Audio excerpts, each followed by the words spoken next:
Series scholarship হৈছে অসম চৰকাৰৰ আদিবাসী উন্নয়ন দ্বাৰা প্ৰদান কৰা এক বৃত্তি যি বিশেষকৈ শিডিউল ট্ৰাইবসমূহৰ ছাত্ৰ-ছাত্ৰীসকলৰ বাবে উপলব্ধ। ইয়াৰ মূল উদ্দেশ্য হৈছে আদিবাসী ছাত্ৰ-ছাত্ৰীসকলৰ শিক্ষাৰ ক্ষেত্ৰত আৰ্থিক সহায় আগবঢ়োৱা যাতে তেওঁলোকে প্ৰাথমিক স্তৰৰ পৰা উচ্চ শিক্ষালৈকে নিয়মীয়াভাৱে শিক্ষা গ্ৰহণ কৰিব পাৰে। এই বৃত্তি প্ৰি মেট্ৰিক আৰু পষ্ট মেট্ৰিক দুটা ভাগত বিভক্ত। আন বছৰৰ নিচিনাকৈ এই বছৰো প্ৰি মেট্ৰিক আৰু পষ্ট মেট্ৰিকৰ স্কলাৰশ্বিপ মুকলি কৰা হৈছে। ইণ্টাৰেষ্টেড আৰু এলিজিবল কেণ্ডিডেটবোৰে এই প্ৰি মেট্ৰিক আৰু পষ্ট মেট্ৰিকৰ স্কলাৰশ্বিপৰ কাৰণে এপ্লাই কৰিব পাৰিব। নমস্কাৰ, আজিৰ এই ভিডিঅ'ত চিৰিজ স্কলাৰশ্বিপ কাৰণে যোগ্যতা, এপ্লাই প্ৰচেছ, লগতে কেতিয়া আপোনালোকে ইয়াত টকা লাভ কৰিব তাৰ সবিশেষ এই ভিডিঅ'ত ক'ম। তো ভিডিঅ'টো প্ৰথমবাৰ শেষলৈকে চাব। চিৰিজ এপ্লাই কৰিবৰ কাৰণে তোমালোকে এই পেজত আহিবা। ইয়াৰ ডাইৰেক্ট লিংক মই ডেছক্ৰিপশ্যনত দি দিম। ডেছক্ৰিপশ্যনত গৈ ইয়াত আহিব পাৰিবা। ইয়াত তোমালোকৰ এটা এক্টিভ ৰিচাৰ্জ থকা মোবাইল নম্বৰ এণ্টাৰ কৰিবা। তাৰপিছত আই এম নট এ ৰবটত ক্লিক কৰি গেট অ'টিপিত ক্লিক কৰিবা। মোবাইলত এটা অ'টিপি আহিব। ইয়াত অ'টিপি এণ্টাৰ কৰি ভেৰিফাই অ'টিপি নাওত ক্লিক কৰিবা। অ'টিপি ছাকচেছফুলি ভেৰিফাই হৈ যাব। ইয়াত অ'কেত ক্লিক কৰিব। ইয়াত আপোনালোকৰ কিছুমান বেছিক ডিটেইলছ এড কৰিব লাগিব। ইয়াত আপোনালোকৰ ফাৰ্ষ্ট নেম এণ্টাৰ কৰিব। যদি আপোনালোকৰ মিডিল নেম আছে ইয়াত মিডিল নেম এণ্টাৰ কৰিব পাৰে। তাৰপিছত আপোনাৰ যোনটো লাষ্ট নেম ইয়াত আপোনালোকে এণ্টাৰ কৰিব। তাৰপিছত ইয়াত আপোনালোকৰ এটা ইমেইল আইডি এণ্টাৰ কৰিব। তাৰপিছত আপোনাৰ জেণ্ডাৰ ইয়াত ছিলেক্ট কৰিব। ইয়াত আপোনাৰ এটা ষ্ট্ৰং লগ ইন পাছৱৰ্ড ভৰাব আৰু ছাবমিট নাওত ক্লিক কৰিব। আপোনাৰ একাউণ্ট ছাকচেছফুলি ক্ৰিয়েট হৈ যাব আৰু ইয়াত আপোনালোকৰ ইউজাৰ আইডি আৰু পাছৱৰ্ড জেনেৰেট হৈ আহিব। আপোনালোকে স্কলাৰশ্বিপ এপ্লাই কৰোঁতে আপোনালোকক কি ডকুমেণ্টছৰ প্ৰয়োজন হ'ব সকলো লিষ্ট ইয়াত আহি যাব। চ' আপোনালোকৰ যদি পষ্ট মেট্ৰিক এপ্লাই কৰিব বিচাৰে পষ্ট মেট্ৰিকৰ যিমানবোৰ ডকুমেণ্টছ লাগিব ইয়াত আপোনালোকে চাই ল'ব পাৰে। যদি আপোনালোকে প্ৰি মেট্ৰিকৰ স্কলাৰশ্বিপ এপ্লাই কৰিব বিচাৰে প্ৰি মেট্ৰিকৰ আপোনালোকৰ কি ডকুমেণ্টছ লাগিব সকলো আপোনালোকে লিষ্টৰ পৰা চাই ল'ব পাৰে। ইয়াত আপোনালোকে লগ ইন নাওত ক্লিক কৰিব। ইয়াত আপোনাৰ ইউজাৰ আইডি আৰু পাছৱৰ্ড ফিল আপ কৰি চাইন ইনত ক্লিক কৰিব। ইউজাৰ আইডি আপোনালোকৰ মোবাইল নম্বৰটো হয়। তাৰপিছত আপোনালোকে যোনটো পাছৱৰ্ড ইয়াত ক্ৰিয়েট হৈছিলে সেই পাছৱৰ্ড ফিল আপ কৰি চাইন ইনত ক্লিক কৰিব। আপোনালোকৰ লগ ইন ছাকচেছ হৈ যাব। ইয়াত কণ্টিনিউত ক্লিক কৰিব। তাৰপিছত আপোনাৰ এপ্লিকেণ্ট ডাছবৰ্ডটো এনেকৈ খোল খাই আহিব। ইয়াত আপোনালোকে স্কিম ছিলেক্ট কৰিব লাগিব। ছিলেক্ট স্কিমত আপোনালোকে যদি প্ৰি মেট্ৰিকৰ স্কলাৰশ্বিপ এপ্লাই কৰিব বিচাৰে প্ৰি মেট্ৰিক ছিলেক্ট কৰিব। যদি আপোনালোকে চিমং সিং সৰু স্পেচিয়েল স্কলাৰশ্বিপ এপ্লাই কৰিব বিচাৰে বা আপোনালোকে পষ্ট মেট্ৰিক এপ্লাই কৰিব বিচাৰে তেতিয়াহ'লে আপোনালোকে চিমংছটো ছিলেক্ট কৰিব। তাৰপিছত আপোনালোকে class in which kindly study ইয়াত আপোনালোকে যদি আপোনালোকে প্ৰি মেট্ৰিক ছিলেক্ট কৰে আপোনালোকে যোনটো ক্লাছত ষ্টাডি কৰি আছে বা পঢ়ি আছে ইয়াত আপোনালোকে ছিলেক্ট কৰিব লাগিব। যদি 9ত পঢ়ি আছে 9 ছিলেক্ট কৰিব। যদি 10ত পঢ়ি আছে ক্লাছ 10টো ছিলেক্ট কৰিব। চ' মই ইয়াত ক্লাছ 9 ছিলেক্ট কৰিছোঁ। তাৰপিছত প্ৰচিড উইথ ছিলেক্ট স্কিমত ক্লিক কৰিব। আপোনালোকৰ স্কিম ছাকচেছফুলি ছিলেক্ট হৈ যাব। ইয়াত অ'কেত ক্লিক কৰিব। তাৰপিছত আপোনালোকৰ প্ৰি মেট্ৰিক স্কলাৰশ্বিপৰ যোনখন ফৰ্ম ইয়াত খোল খাই আহিব। ইয়াত আপোনালোকে পাৰ্চনেল ডিটেইলছ আপোনাৰ নেম জেণ্ডাৰ অট'মেটিকলি ফেচ হৈ আহিব। ইয়াত আপোনাৰ যোনটো ডেট অফ বাৰ্থ কেলেণ্ডাৰ পৰা আপোনালোকে চুজ কৰি ল'ব।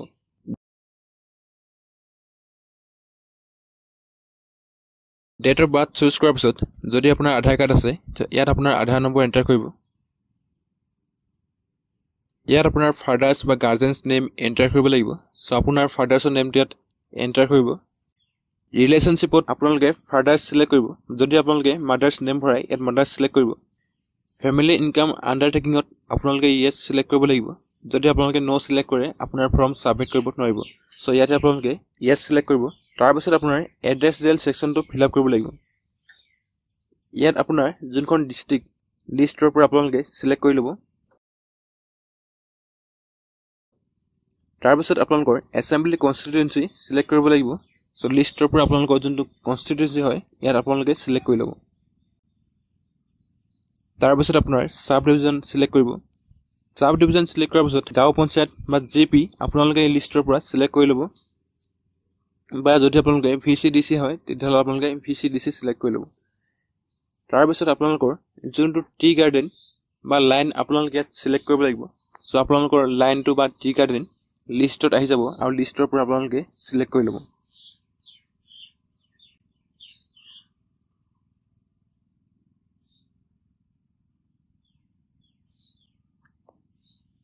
তাৰপিছত ইয়াত আপোনাৰ ভিলেজ নেম এণ্টাৰ কৰি আপোনালোকৰ যোনটো ফুল এড্ৰেছ আপোনালোকে এড্ৰেছ বক্সত এণ্টাৰ কৰিব বা এড কৰিব লাগিব।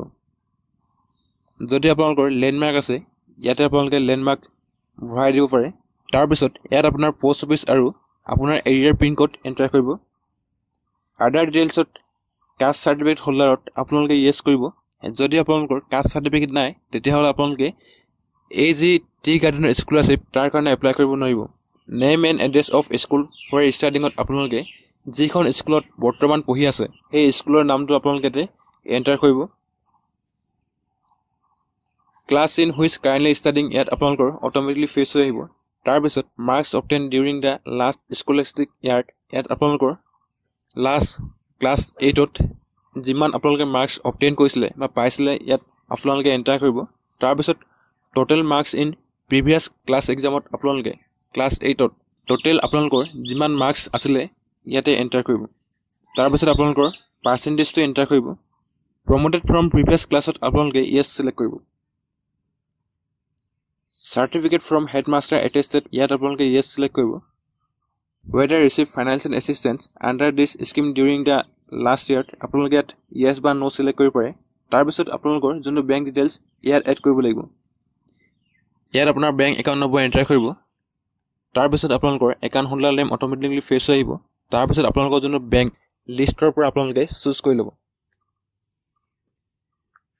তাৰপিছত ইয়াত আপোনাৰ ব্ৰাঞ্চ নেম আৰু IFSC কোড এণ্টাৰ কৰিব। ছেভ এণ্ড কণ্টিনিউত ক্লিক কৰিব। আপোনালোকৰ ডিটেইলছ ছাকচেছফুলি এড হৈ যাব। ইয়াত আপোনালোকে অ'কেত ক্লিক কৰিব। তাৰপিছত আপোনালোকৰ ডকুমেণ্ট ছেকশ্যনটো খোল খাই আহিব। ইয়াত আপোনালোকে কিছুমান ছাপৰ্টিং ডকুমেণ্টছ আপলোড কৰিব লাগিব। তাৰ আগতে আপোনালোকে দুখন ফৰ্ম ডাউনলোড কৰিব লাগিব। আণ্ডাৰটেকিং ফৰ্ম আৰু আপোনালোকৰ হেডমাষ্টাৰ চাৰ্টিফিকেট ডাউনলোড কৰিব লাগিব। চ' আপোনালোকে দুইখন ফৰ্ম ডাউনলোডত ক্লিক কৰি ছেভ কৰি ল'ব। তাৰপিছত আপোনালোকৰ certificate from head of the school ইয়াত আপোনালোকে DCS true certified date Shri Shrimati ইয়াত আপোনাৰ যোনটো নাম হয় লিখিব লাগিব। তাৰপিছত শ্বন ডটাৰ অফ ইয়াত আপোনাৰ যোনটো ফাদাৰ্ছ নেম লিখিব লাগিব। তাৰপিছত আপোনাৰ যোনটো ভিলেজ বা টি গাৰ্ডেন লিখিব লাগিব। পোষ্ট অফিচ নামটো লিখিব। তাৰপিছত ডিষ্ট্ৰিক্ট লিখিব আৰু আপোনালোকৰ প্ৰেজেণ্টলি ষ্টুডেণ্ট অফ ক্লাছ আপোনালোকৰ যোনটো ক্লাছত পঢ়ি আছে ইয়াত আপোনাৰ ক্লাছ লিখি ইয়াত আপোনাৰ ক্লাছৰ নাম লিখি আপোনাৰ যোনখন স্কুল আপোনালোকে যোনখন স্কুলত পঢ়ি আছে ইয়াত আপোনাৰ স্কুলৰ নেম লিখিব। তাৰপিছত ইয়াত আপোনালোকে ডেট লিখি আপোনালোকৰ হেডমাষ্টাৰ চিল আৰু ছিগনেচাৰ ইয়াত কৰাব লাগিব। তাৰপিছত আপোনালোকৰ 2 নম্বৰ এনুৱেল ইনকাম আণ্ডাৰটেকিং ফৰ্মখন আপোনালোকৰ ফাদাৰ্ছ বা মাদাৰ্ছে ফিল আপ কৰিব লাগিব। চ' ইয়াত আপোনাৰ ইয়াত আপোনাৰ village post office sub division district fill up কৰি তাৰপিছত এই বক্সকেইটাত আপোনালোকে বিল' চিলেক্ট কৰিব। তাৰপিছত ইয়াত আপোনাৰ ডেট লিখি ছিগনেচাৰ অফ ফাদাৰ্ছত আপোনালোকৰ ফাদাৰ্ছৰ ছিগনেচাৰ কৰাই এই দুইখন ফৰ্ম আপোনালোকে আপলোড কৰিব লাগিব। ইয়াত আপোনাৰ এখন পাছপৰ্ট চাইজ ফটো আৰু এটা ছিগনেচাৰ আপলোড কৰিব। Date of birth certificate caste certificate undertaking form যোনখন অৰিজিনেল মাৰ্কশ্বিট ইয়াত স্কেন কপি কৰি আপলোড কৰিব লাগিব। হেডমাষ্টাৰ চাৰ্টিফিকেট আৰু বেংকৰ পাছবুকৰ ফটো আপোনালোকে ইয়াত আপলোড কৰিব লাগিব। চ' আপোনালোকে গোটেই ডকুমেণ্টছবোৰ ভালকৈ আপলোড কৰি ছেভ এণ্ড কণ্টিনিউত ক্লিক কৰিব। আপোনালোকৰ ফাইল ছাকচেছফুলি ছেভ হৈ যাব। ইয়াত আপোনালোকে অ'কেত ক্লিক কৰিব। তাৰপিছত আপোনালোকৰ এপ্লিকেশ্যনৰ প্ৰিভিউ আহিব। প্ৰিভিউটো ভালকৈ চাই ল'ব। কনফাৰ্ম এণ্ড ছাবমিট ক্লিক কৰিব। তাৰপিছত আপোনালোকৰ এপ্লিকেশ্যন ছাকচেছফুলি ছাবমিট হৈ যাব। ইয়াত আপোনালোকে অ'কেত ক্লিক কৰিব আৰু আপোনালোকৰ যোনখন এপ্লিকেশ্যন ফৰ্ম ইয়াত জেনেৰেট হৈ আহিব। যদি আপোনালোকে এই এপ্লিকেশ্যন ফৰ্মখন প্ৰিণ্ট কৰিব বিচাৰে প্ৰিণ্ট বটনত ক্লিক কৰি আপোনালোকে তাৰ প্ৰিণ্ট কৰিব পাৰে। এনেকৈ আপোনালোকে যি টি গাৰ্ডেন বা আদিবাসী চিৰিজ স্কলাৰশ্বিপ তাৰ কাৰণে প্ৰি মেট্ৰিক পষ্ট মেট্ৰিক সকলোৱে এপ্লাই কৰিব পাৰে।